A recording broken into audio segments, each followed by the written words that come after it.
Yo, what's up, guys? Gonna freestyle real quick. I'm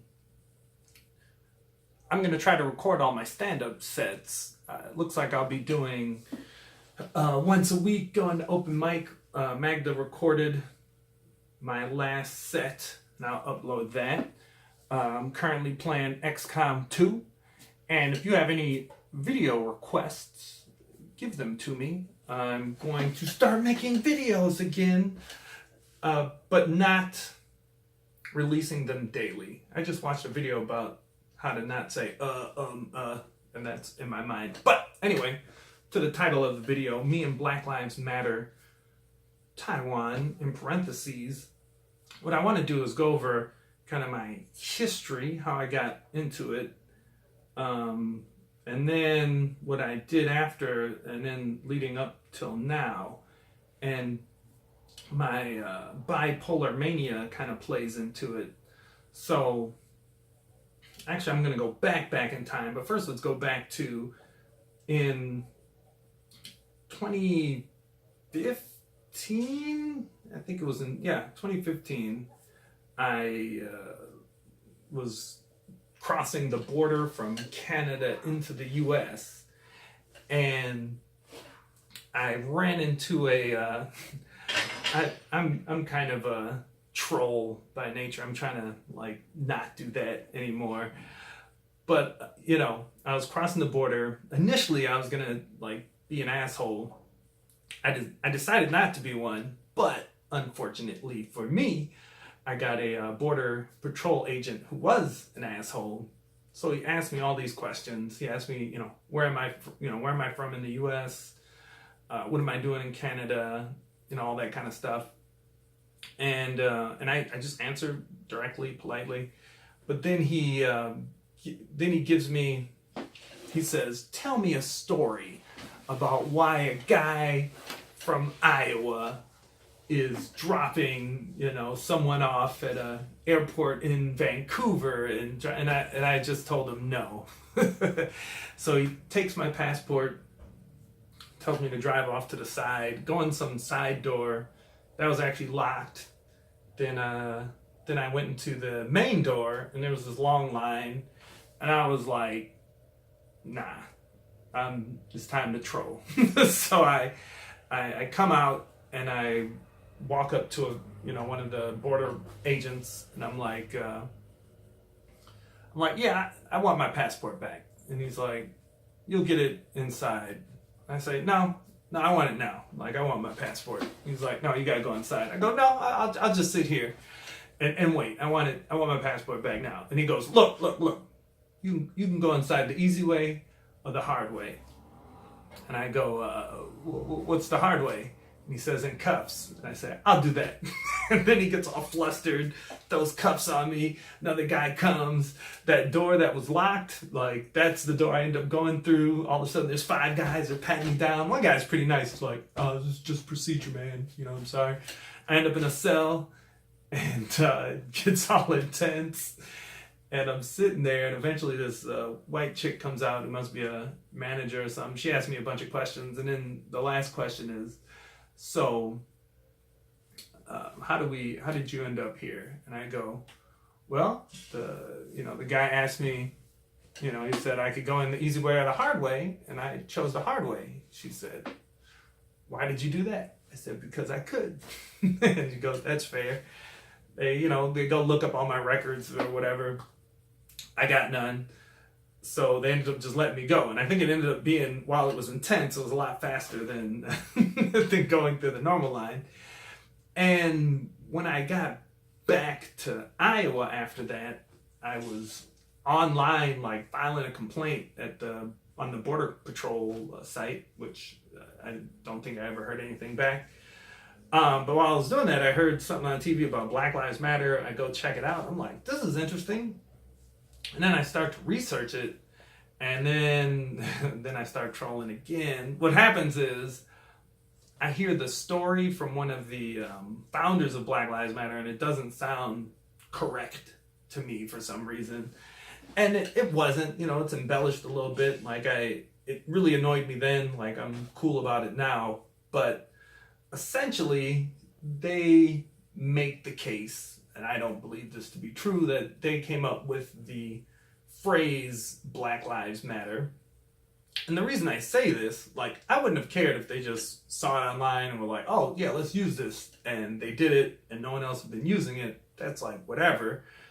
But, you know, me digging a little bit deeper, there was actually another organization called Black Life Matters, instead of Black Lives Matter, that had started a full year before they started their thing. And it was, you know, it was very clear that the originators of Black Lives Matters, that organically changed over time, and then these three people who claim to be the founders of the idea, I'm sure found it and was like, oh, that's great, we'll do it this way, and they ran with it. And that really bothered me for some reason at the time. Mania makes me irritable, I suppose.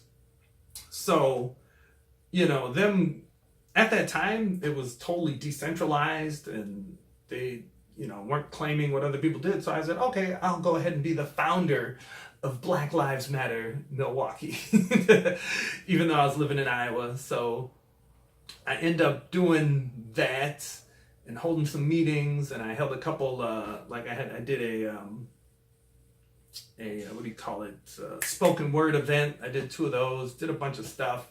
And it was weird. Now reflecting back, trolling them, I really ended up only trolling myself. Spending time, energy, what have you. And I've been doing that for a while. And then last year, I had a manic episode. I'm in the hospital. When I came out, still had energy. I started pushing this Black Lives Matter Taiwan idea. Back when I made Milwaukee, the Facebook group, I made one for Taiwan and Iowa, and eventually made one for China. I made Black Lives Matter Africa. Thought that'd be funny. And so when I got out of the hospital, I wanted to do Black Lives Matter Taiwan. I kind of ran, made it happen. The event is next week, but it was kind of like I set it up off of manic energy. And then I started to regret it. And then, while I started to regret it, I started to reflect. Oh yeah, I got this book comes to mind. I don't know if I'll pull it out. But I started to reflect on, like, why is this all even bothering me that much? Why this thing? There's a million different movements and whatever. And I'm black, half black. Father's black, whatever that means. But then I wrote what was going to be maybe a blog post or something about just kind of reflecting on Black Lives Matter and why I'm like so deep into it. And what came to mind, I guess I really hadn't thought about it or dealt with it, but I've had a few, there was that thing I just told you about in Canada. There was a time I had a cop pull a gun on me that was super intense. Could have very easily been shot. I had a cop pull me over once, and I made YouTube videos about that. And I was like, I like to act like I don't get angry, but there's I was pissed about that. With he pulled me over, gave me 3 tickets.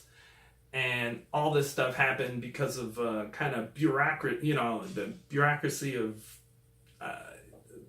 trying to change, putting the car in my name, ended up making my plates illegal, even though I was trying to do everything legally. And that was a whole fiasco, and that got me upset. And there's just all these things that have happened, me interacting with cops or other people. There's one thing that was, I was real young, like my brother doesn't remember it. It was me and my brother in Iowa.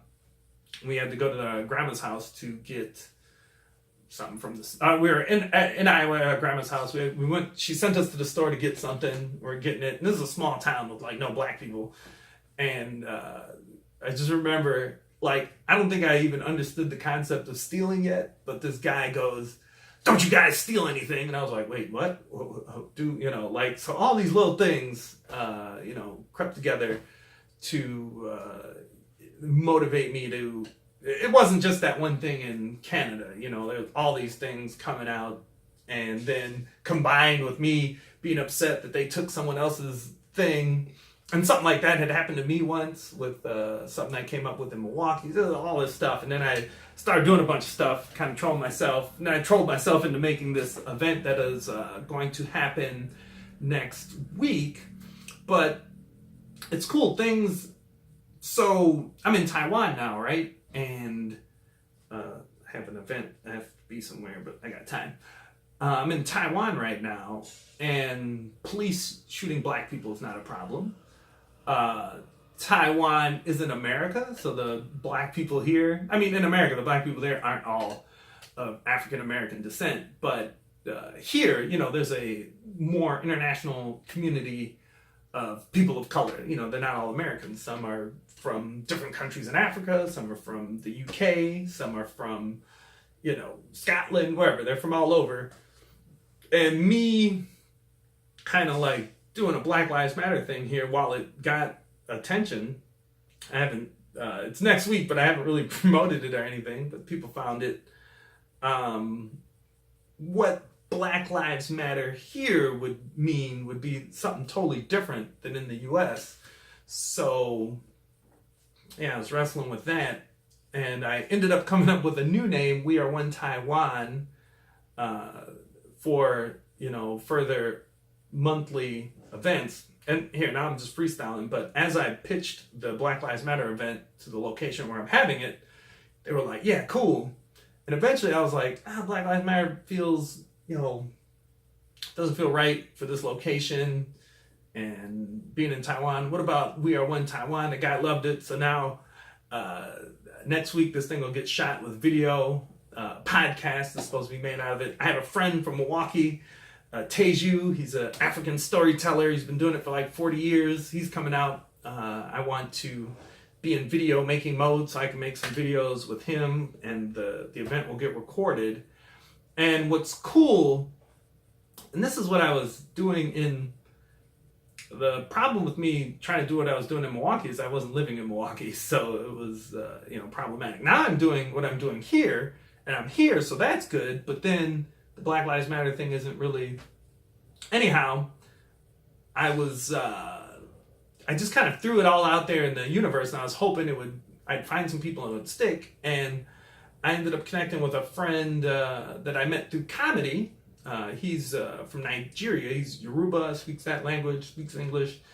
And like now it looks like it's turning into a cool, whether it's called Black Lives Matter or not, some kind of Black monthly event.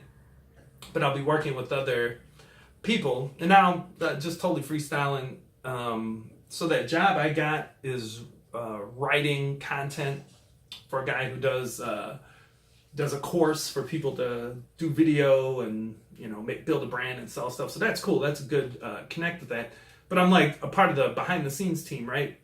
And I'm hosting the Black Lives Matter event. But my comedian friend, who you'll probably get to meet here, or I'll link to him somewhere eventually, he wants to do like YouTube stuff. And I'm way more interested in, now we're totally off of the, totally falling away from the Black Lives Matter, but it's all connected. I'm way more interested in helping someone do the behind the scenes YouTube stuff than doing it on my own just now, because yeah, I kind of want to work the behind the scenes things. So anyway, now I'm trailing off.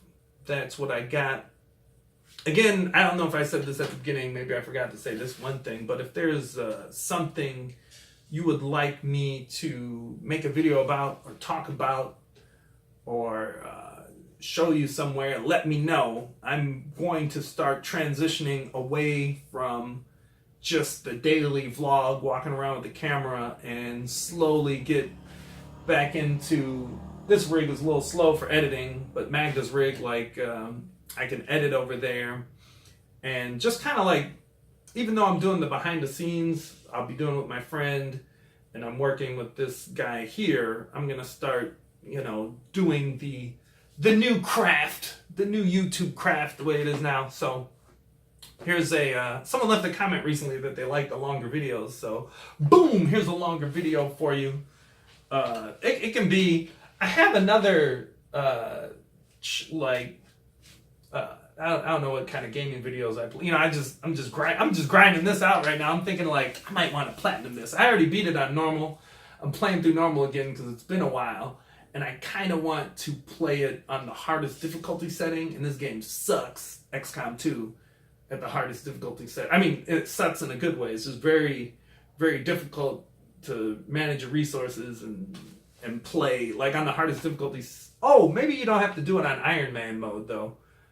I don't think any of the tropes. So Iron Man, it's just if you were here for Black Lives Matter or whatever, you're gone now. But Iron Man mode on this game was when you could not. The normal gameplay, you can save state, save in the middle of a battle or wherever, and then go back if you need to. On Iron Man mode, it's constantly saving over your save file, and you can't reload. Like, after you make a move, every move it's saving. I don't think any of the trophies require Iron Man mode, though, now that I think about it. So it shouldn't be as hard, but it'll still be super hard. I remember the first XCOM on Iron Man mode, the hardest. Like, I couldn't beat the first fucking mission on the hardest setting. So we'll see what happens with that. Again, let me know. I'm going to upload this now and then head out. Alrighty. Peace.